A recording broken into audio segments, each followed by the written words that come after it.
Well, I've spoken at this group a couple different years, and I get a lot out of it, and I hope you do too. I get lots of feedback after I give my talk in the hall. A lot of people talk to me and say, "Boy, that was really great." So I hope that is the case today too. And you give me a lot of support, and you're very generous usually. So thank you. It's a lot for me to relive all these experiences that I'm going to tell you about, because it ended up to be what you see here. It's a hard thing. Okay, can you hear me all right? All right. So it's hard for me to relive all these events, but my mission is to tell you the story about me coming very close to being killed in a farm mishap, and how I managed to survive, how medical and spiritual intervention was the key to my survival. It's a story with a happy ending. There's really no good medical reason why I survived, and in fact, the doctor said to my family, be prepared for the worst. But it was my faith and the power of prayer that helped me heal and overcome. Our family's been in the apple business. We have an apple orchard for 5 generations. We have about 7,000 trees. We grow peaches and apples, and we have a big farm stand, and you can go and pick your own apples and all that. Breezeland Orchards, Warren, Mass.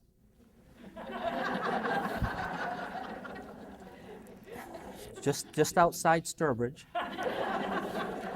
Very easy to get to. I expect to see you all there in the fall.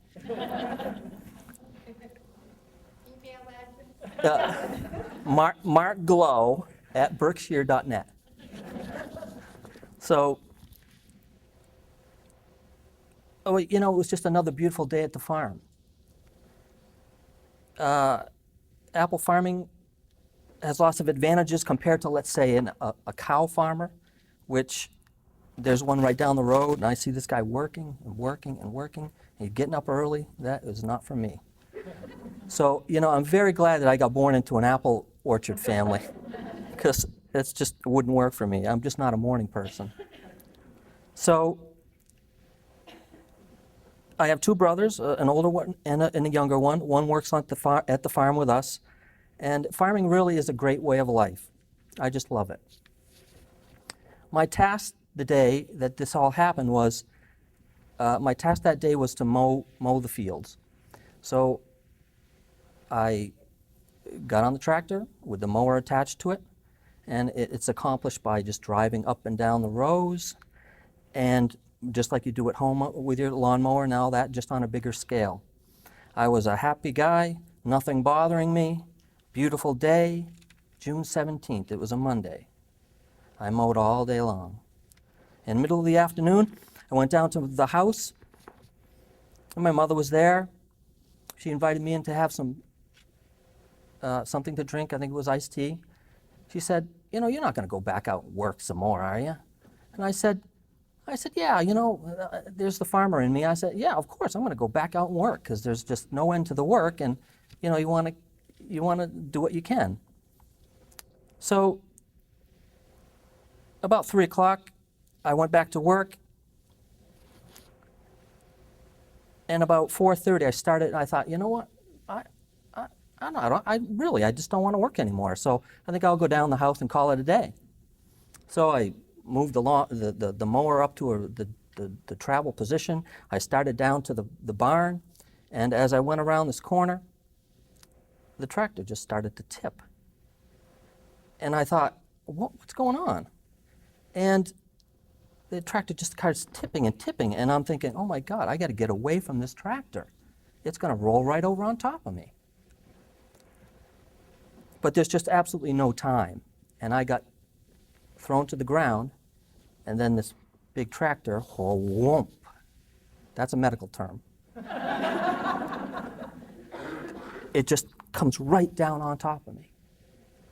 And I was so surprised. My first instinct was, oh my God, I'll get away, but I just couldn't get away fast enough. and it drove me about a foot into the ground. And it came right across my left hip here and torso. And let me tell you, that tractor was heavy. I tried to squirm my way out from underneath it, but there's just absolutely no way. I was the only one that was working that day. And this starts to worry me a little bit. My brother was away, and my dad was at a wake. There was just nobody there to save me. And nobody there to hear me scream. The feeling of doom and despair started to set in. It was really a nightmare. I remember saying to myself, please God, don't let me die right in the middle of this orchard that I love so much. No one will know that all I was thinking about was my wife and my dad. I could just feel my whole life slipping away. It's true what they say, that I could feel my whole life just flashing before my eyes. And all I wanted to do was kiss her and hug my dad. I said to myself, I'll just shut my eyes for just a little while. But I said, I'm going to wake up dead if I do that. If I slip away, So I thought, I just keep conscious and all that. I could hear people down at the barn shutting doors and opening doors and stuff, so I knew somebody was down there. And I thought to myself, you're underneath this tractor and you just can't believe this is happening. And I thought to part of the living your whole life was that I thought to myself, I should have been nicer. And those are some regrets that you don't want to have. That's something to think about. I could hear people down there, and so I just couldn't. I just wanted them to come up and save me, but nobody did. Gloria said that she came home that day and felt something was wrong. Because basically I was always there for food, for the meal, and here it is, 5:30, and I haven't, where's this hungry farmer buddy of mine, right?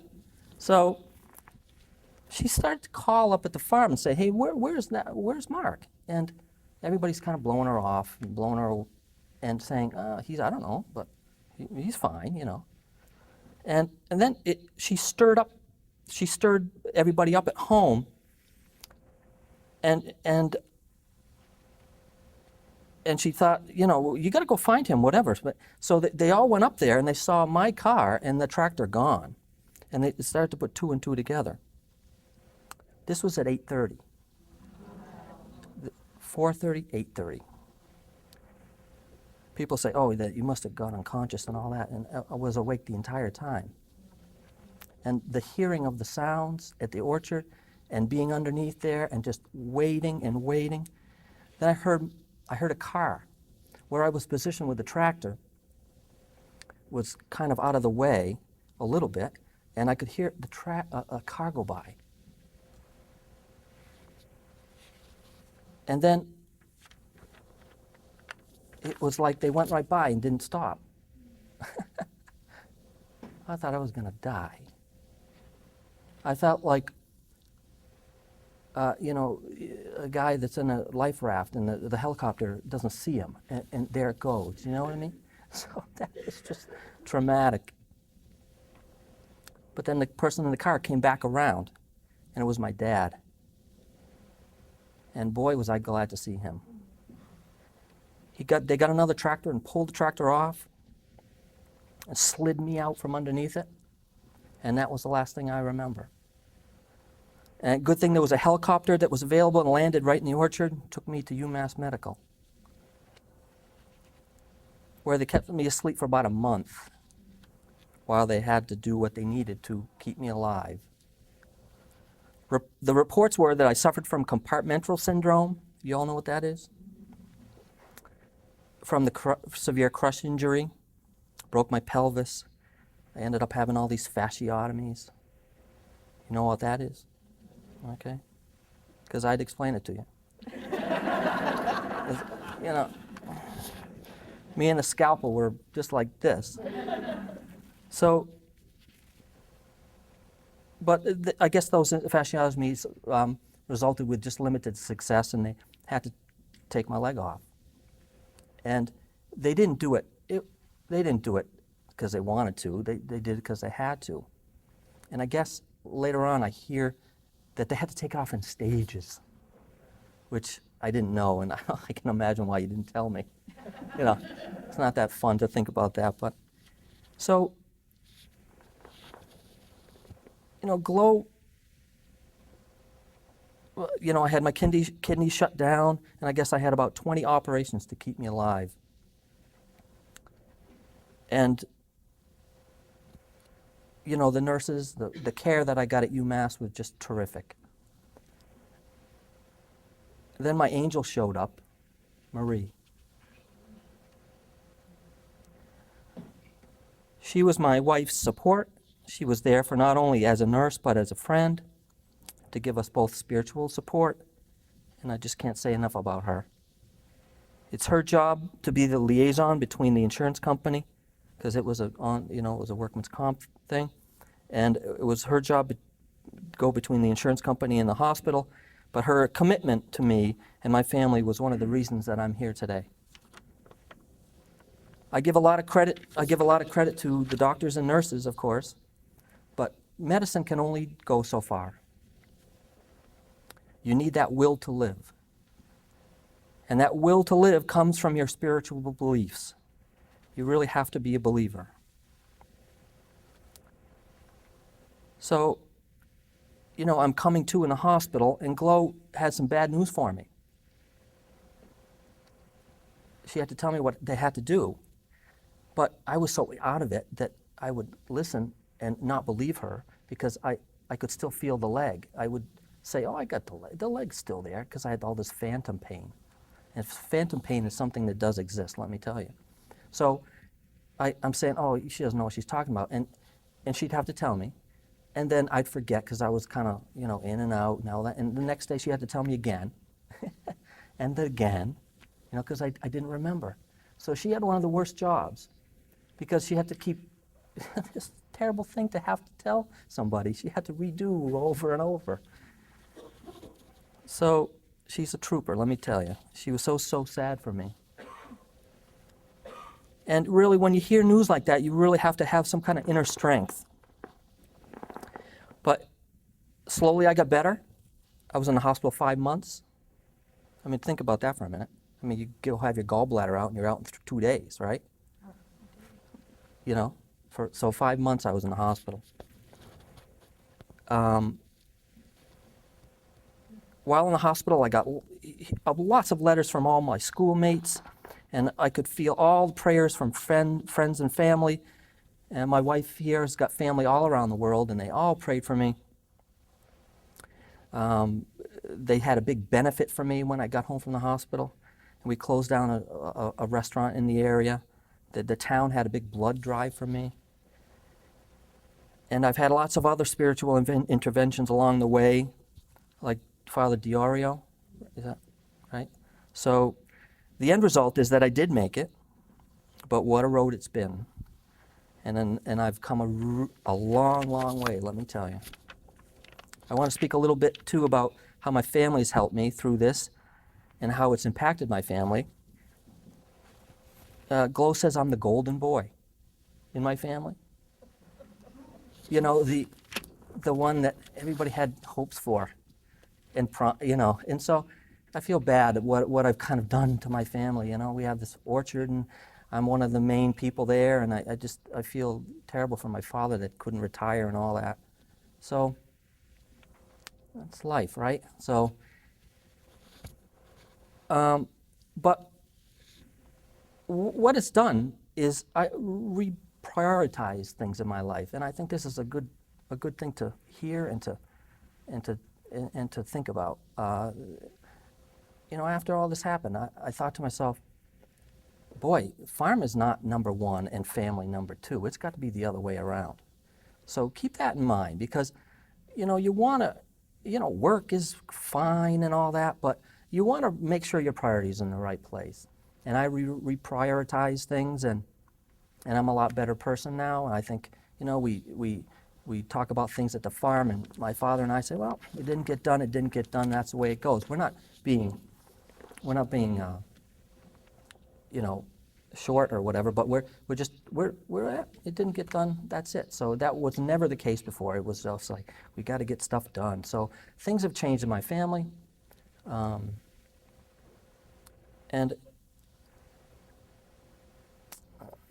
think about that. So I was married about 6 years when all this happened. I met this beautiful girl, married this beautiful Colombian girl.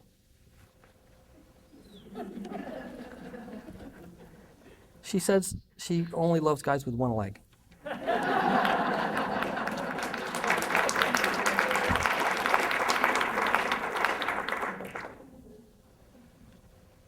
And she says that I'm going to heaven no matter what I do. So those are good things to hear. So we as a couple want to be independent. She was a caregiver to me for months and months and year, and you got to preserve the relationship too. And so I think it's very easy for the wife to become the caregiver, and that's a dangerous area to be in. I think I want to be independent, and I am independent now. But there was a time where she had to help me with a lot of things that she didn't really want to. And so, as far as she and I, we've done that. I'm pretty independent now, and so she doesn't have to help me with all those things. And that, I think that's an important thing, is that your relationship has to heal, and she has to bridge that gap and leave the caregiver side alone and be the wife. So that was one of the obstacles we had to overcome.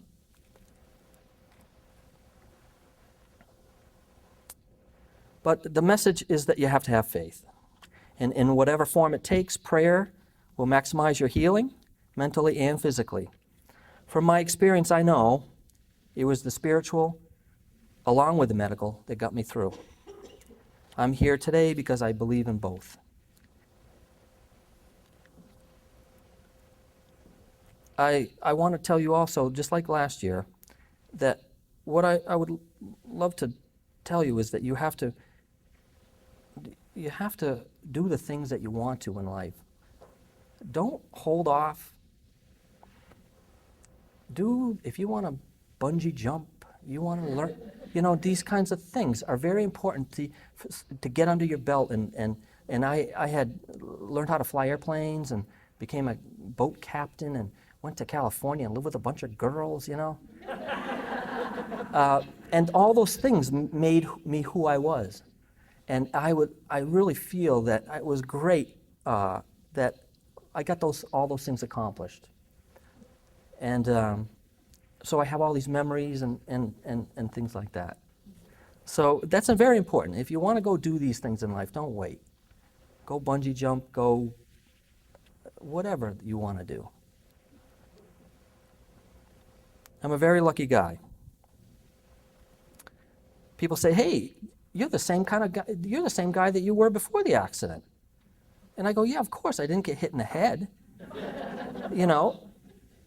I guess I have a little higher, what do you call it, capacity, my higher functioning is a little bit lacking. I don't know, maybe because I had all this blood loss or whatever.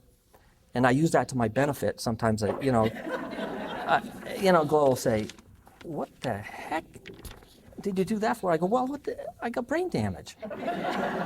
Well,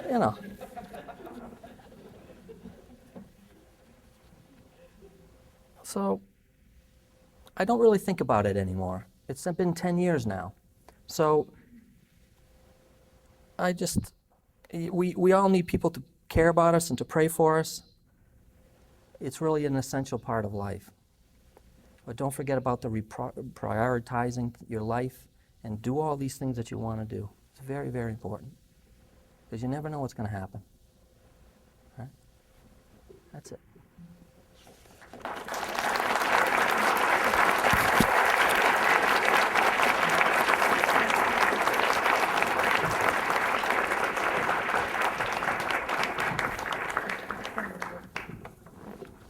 I just want to say, here's bravery. Okay? And this is my prayer partner over here. And, you know, for 2 years, Mark came, and Gloria was like a little hesitant. And I said, everybody's got to meet this gal that Mark always talks about. Not the same word, though. But I want to tell you something. I've never seen a wife love a husband more and committed to making sure that he got everything that he needed, but most of all, the spiritual component. And we would actually take turns. She would go to Our Lady of Mount Carmel, and I would spend time with Mark, and we would switch. And I have to just mention this, when Mark finally was discharged from the hospital, I called Glo and I said, hey, you know, Father Gloria is having a prayer, a healing service up in Sturbridge. And I said, I think we should take him. She's like, yeah, let's go. Well, Mark couldn't even sit for 45 minutes. Okay, so Mark was all in favor of it. I'm going, I don't care what happens. So we get to Father Diorio's. We're there 30 minutes, and Mark's sweating bullets. And so I ran over to Father Diorio and said, would you please come right now and bless Mark, because he can't sit here. So Glo, at that time, Mark's leg was completely paralyzed. And, you know, Glo was very appreciative of the fact that Father Diorio came right over, gave a blessing to Mark. Then 11 o'clock that night, Gloria calls me screaming, and she said, Mark moved his leg. And he does more than move his leg now. He's walking with his crutches and so on. So I just can't tell you how grateful to God I am that Mark and Glo are in my life forever. And I just want you to know the courage it takes for both of them to be here now, and especially for Mark to have to relive this, just to tell you, please pray for your patients and be there for them. And I will honestly say that I have gotten more from Gloria and Mark than I could have ever given. So, thank you.